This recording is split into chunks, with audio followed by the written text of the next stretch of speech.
English Learner Roadmap calls upon educators to arise to the vision and to take responsibility for implementing it. This call for assets-based, inclusive, comprehensive schooling that centers English learners, centers language and cultures. That only happens if there are systems that are set up to enable that to happen, to facilitate that, to support that.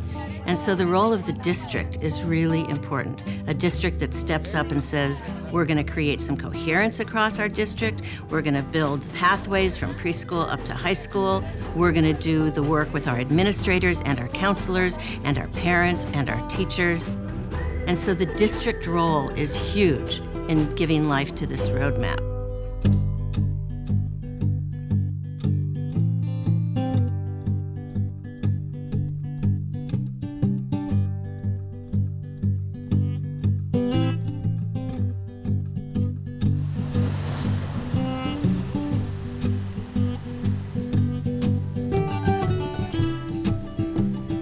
When I became aware that the English Learner Roadmap was being developed, I was really excited to hear that all the research and all the best practices that we know were going to be put together in a way that was comprehensible, that would be able to help guide us.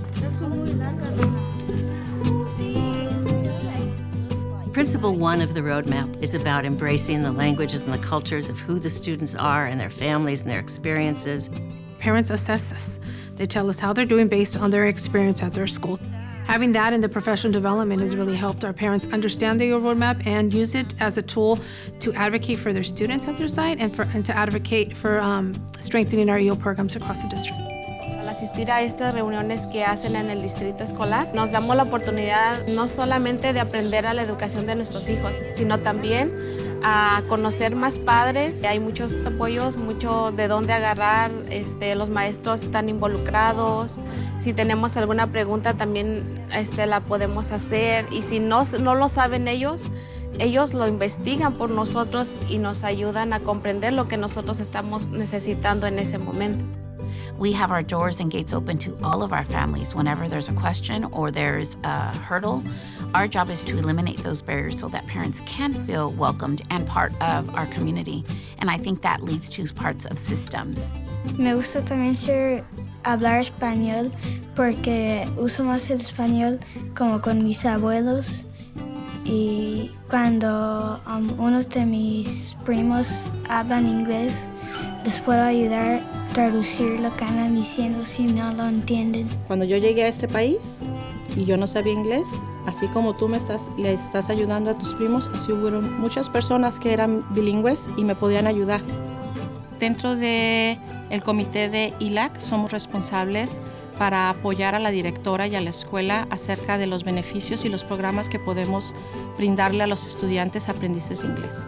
Nos reunimos como padres, platicamos, compartimos nuestras experiencias y nos apoyamos unos a los otros. Por parte de DILAC, nosotros somos responsables de llevar la información, las sugerencias, las preguntas, las preocupaciones al distrito escolar. Somos la voz de todos esos niños aprendices de inglés y de todas las familias que están aprendiendo inglés junto con sus hijos.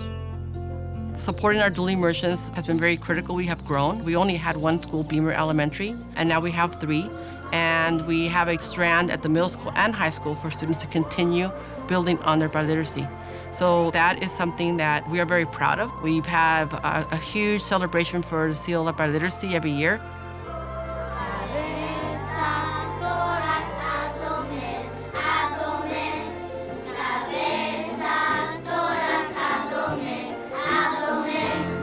In the long run, once you see these students grow up and really use their Spanish in their careers, or once they're graduating and they can speak both languages, it's really rewarding that way. Regardless if it's harder or a lot more work, it's rewarding at the end to see these students be able to speak 2 languages.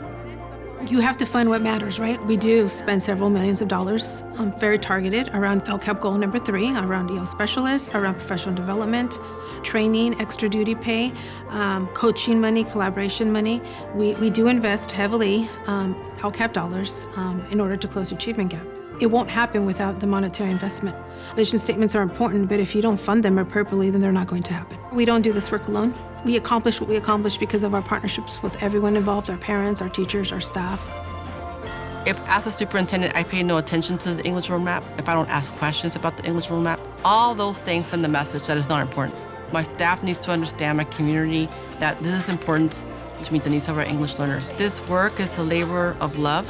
I don't want other students to struggle, to go through facing racism or discrimination or thought less of, or having people see you with low expectations. And so this work to me is personal. It cannot be an afterthought.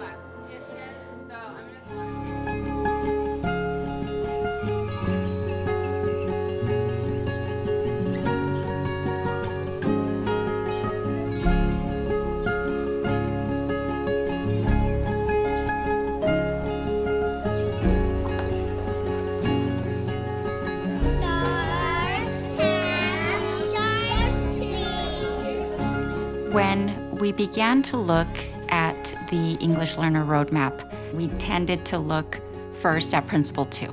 We started to look at what was happening in classrooms and how did that align with what was described in the policy, and we began to look at what kinds of professional learnings are needed to ensure that teachers are being equipped, or how is their capacity being built to ensure that we are implementing effective instruction for English learners as was described in the EL roadmap.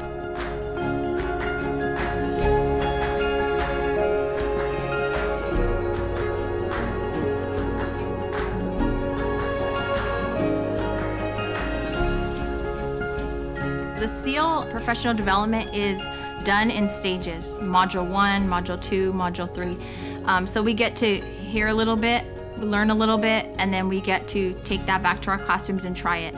Then we get to meet together as a team and we get to collaborate and say, this worked for me, this didn't work for me. What did you do to make you so successful?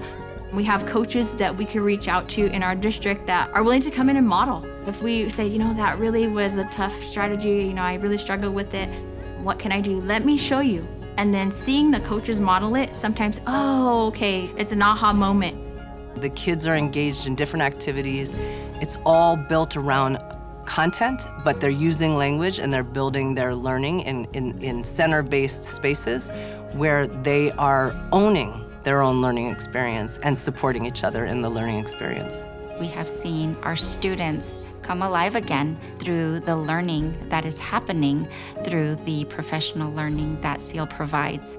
In addition to that, the effective practices aligned with that professional learning, with that job-embedded coaching, providing the teachers the tools and the materials and the resources that they need to implement the professional learning along with the side-by-side coaching. And it's just been a shift for us to see the teachers really collaborating around their unit development and lifting up academic language and coming into classrooms and hearing children use rich academic language beginning in preschool.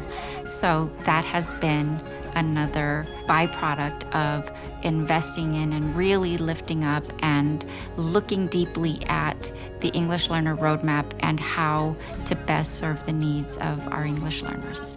We also very deeply understand that teachers don't work in isolation. They work with and hopefully greatly supported by their principals. Principals don't work in isolation. They work in connection with their district leaders and the rest of their school community and their school boards.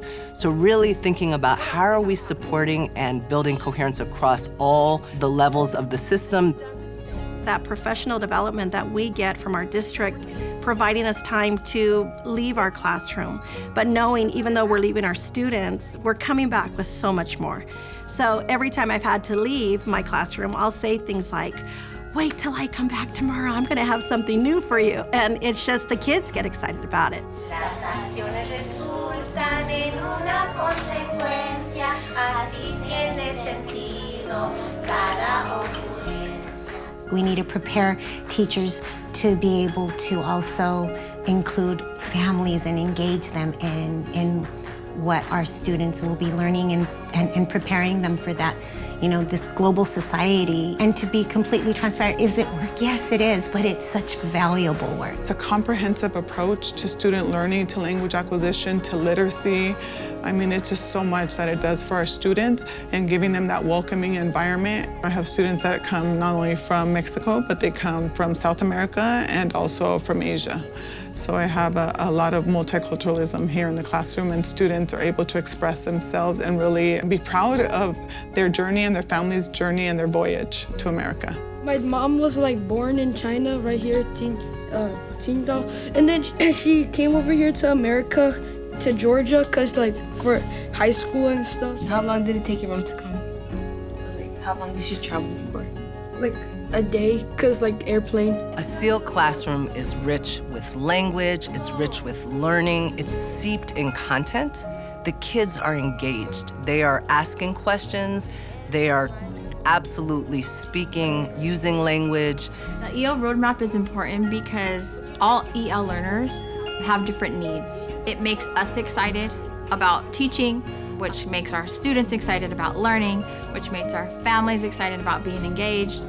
It's so important for students to have access to that roadmap and to have access to that language because they're going to need it. They need to know that they have a good understanding of what they're learning about, and it just makes them feel so proud to be using that language. They're proud to be bilingual, and they see it as a gift. The story of what a district looks like that takes on that responsibility, that takes on that call to action, is one of the really remarkable things that we've seen in California over the last few years.